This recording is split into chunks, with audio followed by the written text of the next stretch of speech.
ನಮಸ್ಕಾರ, ನೀವು ನೋಡುತ್ತಿರುವುದು ರಾಯಚೂರು ನ್ಯೂಸ್ 007ಗೆ ಸ್ವಾಗತ. ವಂದೇ ಮಾತರಂಗೆ ಅಗೌರವ ಖಂಡಿಸಿ ಬಿಜೆಪಿ ಯುವ ಮೋರ್ಚಾ ನೇತೃತ್ವದಲ್ಲಿ ಪ್ರತಿಭಟನೆ.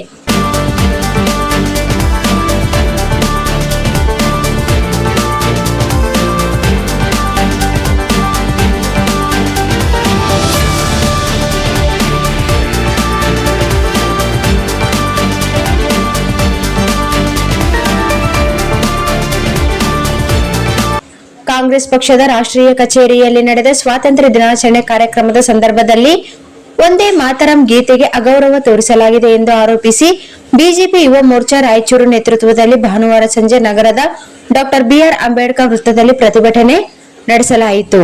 ವಂದೇ ಮಾತರಂ ಕೇವಲ ಗೀತೆಯಲ್ಲ, ಅದು ಭಾರತದ ಸ್ವಾತಂತ್ರ್ಯ ಹೋರಾಟದ ಇತಿಹಾಸ, ದೇಶಭಕ್ತಿ ಹಾಗೂ ರಾಷ್ಟ್ರೀಯ ಭಾವನೆಯೊಂದಿಗೆ ಬೆಸೆದುಕೊಂಡಿರುವ ಮಹತ್ವದ ರಾಷ್ಟ್ರಗೀತೆ. ಇಂತಹ ಗೀತೆಗೆ ಯಾವುದೇ ರೀತಿಯ ಅಗೌರವ ತೋರುವುದು ದೇಶದ ಕೋಟ್ಯಾಂತರ ಜನರ ಭಾವನೆಗಳಿಗೆ ಧಕ್ಕೆ ಉಂಟು ಮಾಡುತ್ತದೆ ಎಂದು ಬಿಜೆಪಿ ಯುವ ಮೋರ್ಚಾ ಜಿಲ್ಲಾ ಅಧ್ಯಕ್ಷರಾದ ಎನ್ ವಿನಾಯಕರಾವ್ ಅವರು ಆಕ್ರೋಶ ವ್ಯಕ್ತಪಡಿಸಿದರು.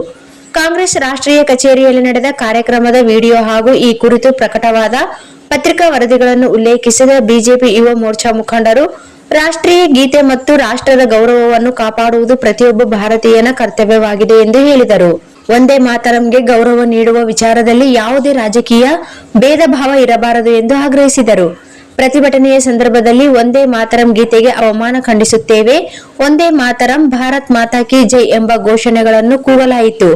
ರಾಷ್ಟ್ರೀಯ ಭಾವನೆಗಳಿಗೆ ಗೌರವ ನೀಡಬೇಕು ಹಾಗೂ ಈ ಘಟನೆ ಕುರಿತು ಕಾಂಗ್ರೆಸ್ ನಾಯಕರು ದೇಶದ ಜನರಿಗೆ ಕ್ಷಮೆ ಯಾಚಿಸಬೇಕು ಎಂದು ಯುವ ಮೋರ್ಚಾ ತಂಡವು ಆಗ್ರಹಿಸಿತು. ಬಿಜೆಪಿ ಯುವ ಮೋರ್ಚಾ ರಾಯಚೂರು ನೇತೃತ್ವದಲ್ಲಿ ನಡೆದ ಈ ಪ್ರತಿಭಟನೆಯಲ್ಲಿ ಬಿಜೆಪಿ ರಾಜ್ಯ ಕಾರ್ಯಕಾರಿಣಿ ಸದಸ್ಯರಾದ ರಾಜ್ಕುಮಾರ್, ಆರ್ಡಿಎ ಮಾಜಿ ಅಧ್ಯಕ್ಷರಾದ ಆಂಜನೇಯ ಕಡ್ಗೋಳು, ಜಿಲ್ಲಾ ಪ್ರಧಾನ ಕಾರ್ಯದರ್ಶಿಗಳಾದ ರವೀಂದ್ರ ಜಾಲ್ದಾರ್, ಸಂತೋಷ್ ರಾಜ್, ಗುರು, ಯುವ ಮೋರ್ಚಾ ಜಿಲ್ಲಾಧ್ಯಕ್ಷರಾದ ಎನ್ ವಿನಾಯಕರಾವ್, ನಗರ ಮಂಡಲ ಅಧ್ಯಕ್ಷರಾದ ಉಪ್ಪಿಟ್ ರಾಜಶೇಖರ್ ರೆಡ್ಡಿ, ಜಿಲ್ಲಾ ಯುವ ಮೋರ್ಚಾ ಪ್ರಧಾನ ಕಾರ್ಯದರ್ಶಿಗಳಾದ ರವಿಗೌಡ, ಎನ್ ಕಾರ್ತಿಕ್ ರೆಡ್ಡಿ, ನಗರ ಮಂಡಲದ ಪ್ರಧಾನ ಕಾರ್ಯದರ್ಶಿಗಳಾದ ಜೆಎಂ ಮೋನೇಶ್, ಮುಖಂಡರಾದ ಶಿವಕುಮಾರ್, ಪೊಲೀಸ್ ಪಾಟೀಲ್, ವಿಜಯಕುಮಾರ್ ಸಜ್ಜನ್, ರಾಘವೇಂದ್ರ ರೆಡ್ಡಿ, ಸುರೇಶ್ ಬಾಬು, ಶ್ರೀಕಾಂತ್ ಚಿಕ್ಕಿ, ವೀರೇಶ್ ನಾಯಕ್, ಶ್ರೀಪಾಲ್ ಕೊಠಾರಿ, ಕಾರ್ತಿಕ್ ಯಾದವ್, ವೀರೇಶ್ ತಲ್ವಾರ್, ವೆಂಕಟೇಶ್ ಮಡಿವಾಳ್, ಸಿದ್ದರಾಮ, ವಿಜಯರಾಜ್, ಲಕ್ಷ್ಮಣ್ ಕುಮಾರ್, ನರೇಶ್, ಮಹೇಶ್ ನಾಯಕ್, ಪ್ರಕಾಶ್, ಮುತ್ತು, ಲಿಂಗರಾಜ್, ವೆಂಕಟೇಶ್ ಉಪ್ಪಾರ್, ಶಶಾಂಕ್ ರೆಡ್ಡಿ, ವಿವಿಧ ಸ್ತರದ ಬಿಜೆಪಿ ಮುಖಂಡರು, ಕಾರ್ಯಕರ್ತರು ಹಾಗೂ ದೇಶಭಕ್ತರು ಹೆಚ್ಚಿನ ಸಂಖ್ಯೆಯಲ್ಲಿ ಭಾಗವಹಿಸಿದ್ದರು. ಪ್ರತಿಭಟನೆಯ ಮೂಲಕ ರಾಷ್ಟ್ರಗೀತೆ, ರಾಷ್ಟ್ರಧ್ವಜ ಹಾಗೂ ದೇಶದ ಗೌರವಕ್ಕೆ ಧಕ್ಕೆ ಉಂಟು ಮಾಡುವ ಯಾವುದೇ ನಡೆಯನ್ನು ಸಹಿಸುವುದಿಲ್ಲ ಎಂಬ ಸ್ಪಷ್ಟ ಸಂದೇಶವನ್ನು ಬಿಜೆಪಿ ಯುವ ಮೋರ್ಚಾ ರಾಯಚೂರು ನೀಡಿತು.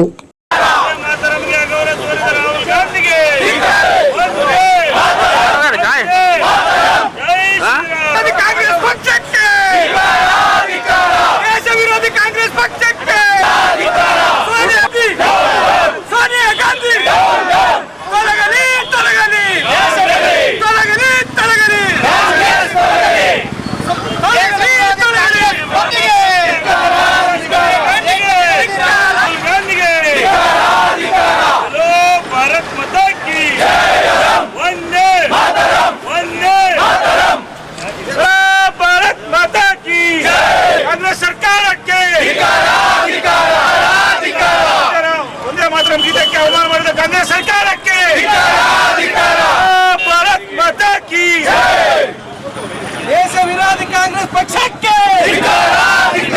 ದೇಶ ವಿರೋಧಿ ಕಾಂಗ್ರೆಸ್, ದೇಶ ವಿರೋಧಿ ಪಕ್ಷ ಕಾಂಗ್ರೆಸ್ ಸರ್ಕಾರಕ್ಕೆ, ದೇಶ ವಿರೋಧಿ ಪಕ್ಷಕ್ಕೆ, ಗಾಂಧಿಗೆ, ದೇಶ ವಿರೋಧಿ ರಾಹುಲ್ ಗಾಂಧಿಗೆ,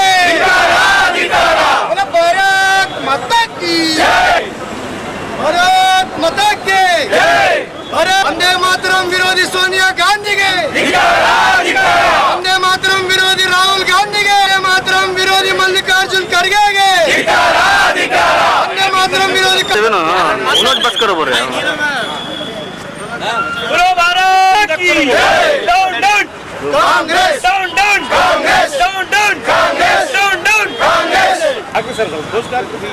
ದೇಶ ವಿರೋಧಿ ಕಾಂಗ್ರೆಸ್ ಪಕ್ಷಕ್ಕೆ, ದೇಶ ವಿರೋಧಿ ಕಾಂಗ್ರೆಸ್ ಪಕ್ಷಕ್ಕೆ, ಕಾಂಗ್ರೆಸ್ ಪಕ್ಷಕ್ಕೆ, ದೇಶ ವಿರೋಧಿ ರಾಹುಲ್ ಗಾಂಧಿಗೆ, ದೇಶ ವಿರೋಧಿ ಸೋನಿಯಾ ಗಾಂಧಿಗೆ, ದೇಶ ವಿರೋಧಿ ಕಾಂಗ್ರೆಸ್ ಪಕ್ಷಕ್ಕೆ, ವಂದೇ ಮಾತರಂಗೆ ಅಗೌರವ ತೋರಿದ ಸೋನಿಯಾ ಗಾಂಧಿಗೆ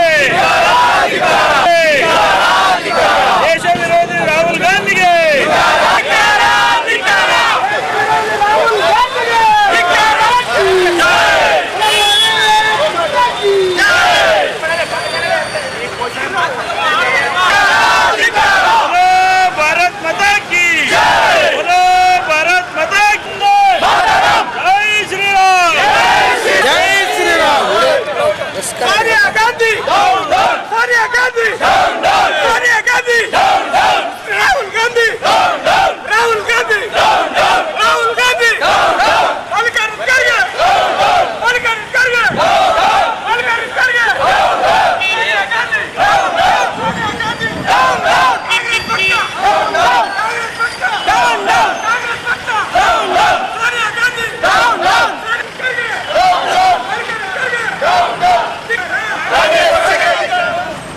ಗೀತೆಯನ್ನು 2 ಸ್ಟ್ಯಾಂಜ ಆದಮೇಲೆ 3ನೇ ಸ್ಟ್ಯಾಂಜಕ್ಕೆ ಸೋನಿಯಾ ಗಾಂಧಿ ಅವರು ಅದನ್ನು ವಿರೋಧ ವ್ಯಕ್ತಪಡಿಸುತ್ತಾರೆ.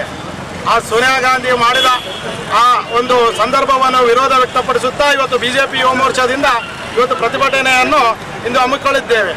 1875ರಂದು ಬಂಕಿಂ ಚಟರ್ಜಿ ಅವರು ಈ ಒಂದು ವಂದೇ ಮಾತರಂ ಹಾಡನ್ನು ಗೀತೆಯನ್ನು ಬರೆದಿದ್ದಾರೆ. ಆ ಗೀತೆ ತಾಯಿನಾಡು ಭಾರತ ಮಾತೆಯನ್ನು ವರ್ಣಿಸುತ್ತಾ ಈ ದೇಶದ ಎಲ್ಲ ಸಾರ್ವಜನಿಕರಿಗೆ ಒಂದು ಸ್ವತಂತ್ರದ ಕಿಚ್ಚನ್ನು ಎಬ್ಬಿಸುತ್ತಾ ಬ್ರಿಟಿಷರ ವಿರುದ್ಧ ಹೋರಾಡಲು ಪ್ರೇರೇಪಿಸುತ್ತಾ ಬರೆದಿದ್ದ ಹಾಡು. 1996ರಂದು ರವೀಂದ್ರನಾಥ್ ಟ್ಯಾಗೂರ್ ಅವರು ಅದೇ ಹಾಡನ್ನು ಕಲ್ಕತ್ತಾದಲ್ಲಿ ಇಂಡಿಯನ್ ನ್ಯಾಷನಲ್ ಕಾಂಗ್ರೆಸ್ನ ಸೆಷನ್ನಲ್ಲಿ ಅವತ್ತು ಹಾಡಿದರು. ಆದರೆ 1937ರಲ್ಲಿ ಆಲ್ ಇಂಡಿಯಾ ಮುಸ್ಲಿಂ ಲೀಗ್ನ ಅಧ್ಯಕ್ಷರಾದ ಮೊಹಮ್ಮದ್ ಅಲಿ ಜಿನ್ನಾ ಇದನ್ನು ವಿರೋಧ ವ್ಯಕ್ತಪಡಿಸುತ್ತಾರೆ.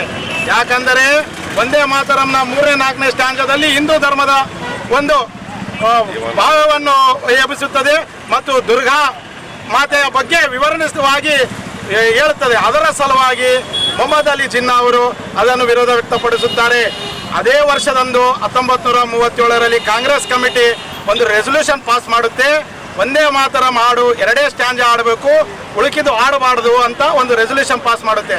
ಆದರೆ ನಿನ್ನೆ ಕೆಂಪೇಕೋಟೆಯಲ್ಲಿ 80ನೇ ಸ್ವತಂತ್ರೋತ್ಸವ ದಿನದ ಅಂಗವಾಗಿ ನಮ್ಮ ದೇಶದ ಹೆಮ್ಮೆಯ ಪ್ರಧಾನಮಂತ್ರಿ ನರೇಂದ್ರ ಮೋದಿಜಿ ಅವರು ವಂದೇ ಮಾತರಂ ಪೂರ್ತಿ ಹಾಡನ್ನು ಹಾಡಿಸಿದ ನಂತರ ಧ್ವಜಾರೋಹಣವನ್ನು ಮಾಡಿದರು. ಇಲ್ಲೇ ಅರ್ಥ ಆಗುತ್ತೆ ದೇಶಭಕ್ತಿ ಕಾಂಗ್ರೆಸ್ ಪಕ್ಷಕ್ಕಿದೆಯೋ ಭಾರತೀಯ ಜನತಾ ಪಕ್ಷಕ್ಕಿದೆಯೋ ಅಂತ. ಭಾರತೀಯ ಜನತಾ ಪಾರ್ಟಿ ಯಾವಾಗಲೂ ಹೇಳೋದು ಒಂದೇ, ದೇಶ ಮೊದಲು ನಂತರ ಪಕ್ಷ ತದನಂತರ ವ್ಯಕ್ತಿ ಅಂತ. ಆದರೆ ಕಾಂಗ್ರೆಸ್ ಪಕ್ಷ ಸ್ವಾರ್ಥ ಮೊದಲು ಓಲೈಕೆ ರಾಜಕೀಯ ಮೊದಲು ಕೊನೆಗೆ ದೇಶ ಅಂತ ಹೇಳುತ್ತದೆ. ಇಡೀ ದೇಶ ವಂದೇ ಮಾತರಂ ಹಾಡು ಯಾವುದೇ ಪಕ್ಷಕ್ಕೆ ಸಂಬಂಧಪಟ್ಟಿದ್ದಲ್ಲ, ಯಾವುದೇ ಧರ್ಮಕ್ಕೆ ಸಂಬಂಧಪಟ್ಟಿದ್ದಲ್ಲ. ವಂದೇ ಮಾತರಂ ಹಾಡು ಒಂದು ಸ್ವತಂತ್ರ ಹೋರಾಟ ಸಲುವಾಗಿ ಒಂದು ಸಾರ್ವಜನಿಕರ ಕಿಚ್ಚೆಬ್ಬಿಸುವ ಸಲುವಾಗಿ ಹಾಡಿದ ಹಾಡು. ಅಂಥ ಹಾಡನ್ನು ಇವತ್ತು ಕಾಂಗ್ರೆಸ್ ಪಕ್ಷ ವಿರೋಧ ವ್ಯಕ್ತಪಡಿಸುತ್ತೆ ಅಂದರೆ ಇಲ್ಲೇ ಅರ್ಥ ಆಗುತ್ತೆ ಅವರಿಗೆ ಓಲೈಕೆ ರಾಜಕಾರಣ ಮುಖ್ಯ ಆಗಲೇ ದೇಶ ಅಲ್ಲ ಅಂತ.